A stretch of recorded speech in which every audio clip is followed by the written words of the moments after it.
Que signifie le zéro pour toi? Ta note habituelle à l'école quand on te rendait un devoir? Ou bien tout simplement l'équivalent de rien?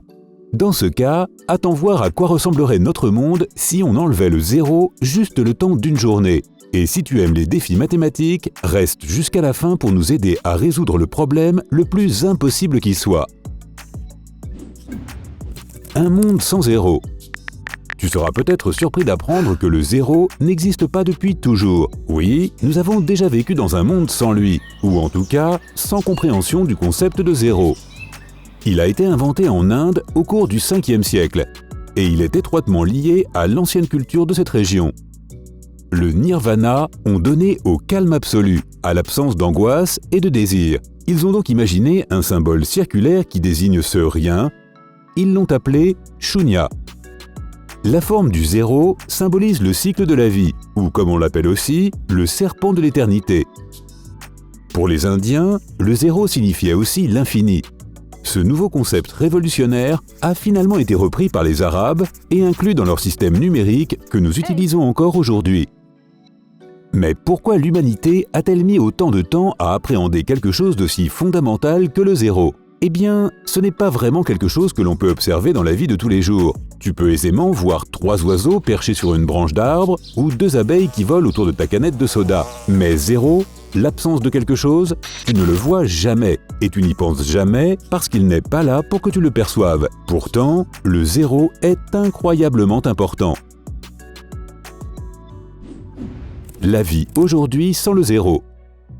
Nous avons parcouru un long chemin depuis le 5e siècle, 16 siècles supplémentaires pour être exact. Le zéro a aujourd'hui d'innombrables usages, et un monde moderne dépouillé de ce concept de base aurait une allure très différente.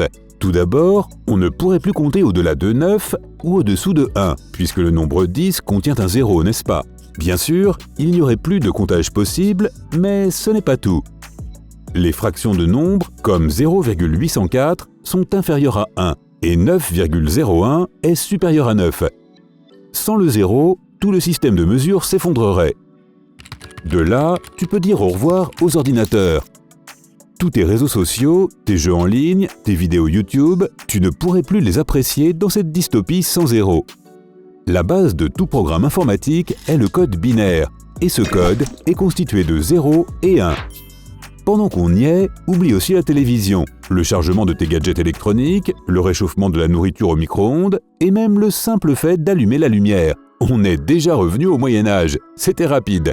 Sans le zéro, nous ne pourrions pas calculer l'électricité. Plus de films de James Bond, ni de cinéma en général. Les projecteurs de cinéma fonctionnent en affichant 24 images par seconde, qu'il faut compter à partir de 0. Mais comme on ne cesse de le répéter, il faut voir le bon côté des choses.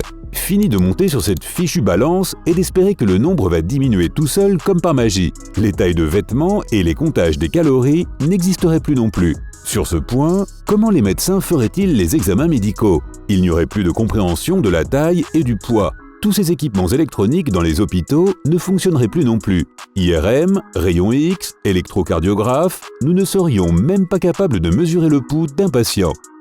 Sans le zéro, ce serait le chaos dans les transports. Tu ne pourrais pas faire le plein de ta voiture et les limitations de vitesse ne signifieraient plus rien, puisqu'elles mesurent à combien tu roules au-dessus de 0 km à l'heure. Le méridien zéro, c'est-à-dire 0 degré de longitude sur le globe, n'existerait plus, ce qui signifie que la navigation moderne disparaîtrait. Sans lui, les avions et les navires seraient perdus. Adieu le GPS. Comment pourrait-il mesurer la distance entre 2 endroits sans point de départ? De toute façon, il ne pourrait rien faire sans les satellites, qui ne fonctionneraient pas non plus puisqu'ils utilisent un code binaire. Si les gens ne pouvaient pas se déplacer, les villes se retrouveraient isolées. On en reviendrait même probablement aux calèches à chevaux et aux cartes en papier. Toutefois, pour essayer à nouveau de voir le verre à moitié plein, bien qu'on ne puisse pas vraiment mesurer le contenu d'un verre sans le zéro, ton réveil ne sonnerait plus jamais et tu n'aurais plus besoin d'aller au travail puisque les horaires et l'argent ne signifieraient plus rien. Mais alors, les magasins ne pourraient pas rester ouverts. Les étiquettes de prix, le stock et les réfrigérateurs qui gardent des denrées périssables au frais, tout cela disparaîtrait. il faudrait probablement retrouver nos compétences agricoles et devenir complètement autosuffisants, car dans un monde sans zéro, des systèmes économiques entiers cesseraient d'exister. Les mathématiques modernes, la géométrie, la physique et d'autres sciences exactes disparaîtraient. En fait, nous ne serions plus capables de mesurer le temps lui-même. Il n'y aurait plus de date ni d'année. Tu ne pourrais même plus fêter ton anniversaire ou savoir quel âge tu as. Et cela nous amène à notre dernier point. La philosophie. En numérologie, le zéro est le début, la source de tous les nombres. Il symbolise la cause première de tout. Mais alors, qu'en est-il des nombres négatifs? Eh bien, ils partent aussi de zéro, mais dans l'autre sens. Sans ce point de départ si critique, on ne pourrait pas avancer ou remonter dans le temps, ni dans la numérologie. Chaque atome, substance et molécule de l'univers provient de quelque chose, et ce quelque chose est zéro. Le temps se mesure à partir de là, n'est-ce pas? L'univers a commencé avec le Big Bang, et l'espace-temps s'est développé à partir de là. Sans le temps, il n'y a rien. Pas de planètes tournant sur leur axe et autour des étoiles, pas de constellations ni de galaxies.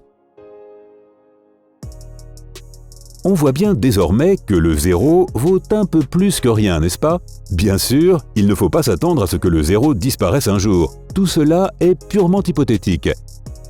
Mais même si l'absence de ce chiffre est carrément terrifiante, le zéro reste incroyablement fascinant. Pour comprendre ce dont on parle, il faut s'immerger dans les mathématiques. L'équation impossible. On peut ajouter 0, soustraire 0 et multiplier par 0, mais on ne peut pas diviser par 0. Tu te souviens peut-être à quel point ton prof de maths a insisté sur ce point, mais t'es-tu déjà demandé pourquoi? Après tout, ça fonctionne dans l'autre sens. On peut diviser 0 par n'importe quel nombre. Par exemple, tu as 0 chewing-gum, ton paquet est vide et tes 5 amis te demandent chacun un morceau. Tu divises 0 par 5 et tu obtiens 0. Personne ne reçoit de chewing-gum puisqu'il n'y en avait pas au départ. Mais si tu inverses l'opération et que tu tapes 5 divisé par 0 sur une calculatrice, qu'obtiens-tu? Une erreur. C'est un peu déroutant. Alors découvrons ce qu'il y a de si impossible et insensé à diviser par 0 avec un petit exercice amusant. Prends un stylo et une feuille de papier et trace une ligne numérique horizontale. Le début de la ligne est 0, puis 1, 2, 3 et ainsi de suite.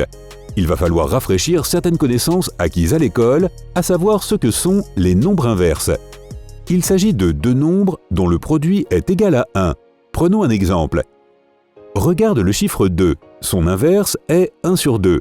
Il en va de même pour tout autre nombre. L'inverse de 5 est 1 sur 5, celui de 6 est 1 sur 6, et ainsi de suite. En bref, on divise une unité par le nombre principal, 1, 2, 3, et on obtient son inverse.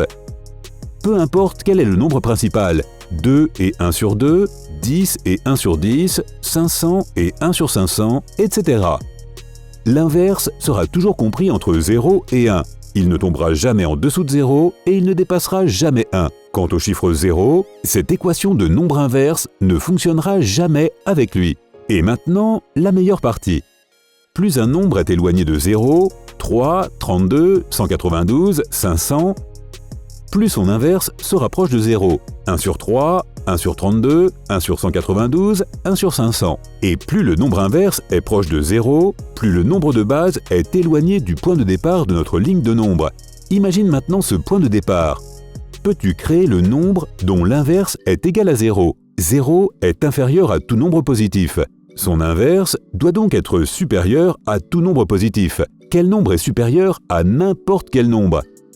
La réponse est l'infini. C'est pourquoi on ne peut pas diviser par 0. Le résultat est l'infini, ce que notre cerveau ne peut pas comprendre. 0 et l'infini, deux concepts apparemment opposés, sont indissociables et tout aussi incompréhensibles. Bref, on ne comprend peut-être pas tout à fait le 0, mais une chose est sûre, on ne peut pas vivre sans lui. C'était un peu mieux que rien, n'est-ce pas? Si tu as appris quelque chose de nouveau aujourd'hui, mets un like à cette vidéo et partage-la avec tes amis. Et voici d'autres vidéos que tu vas sûrement apprécier. Clique sur celle de gauche ou de droite et reste du côté sympa de la vie.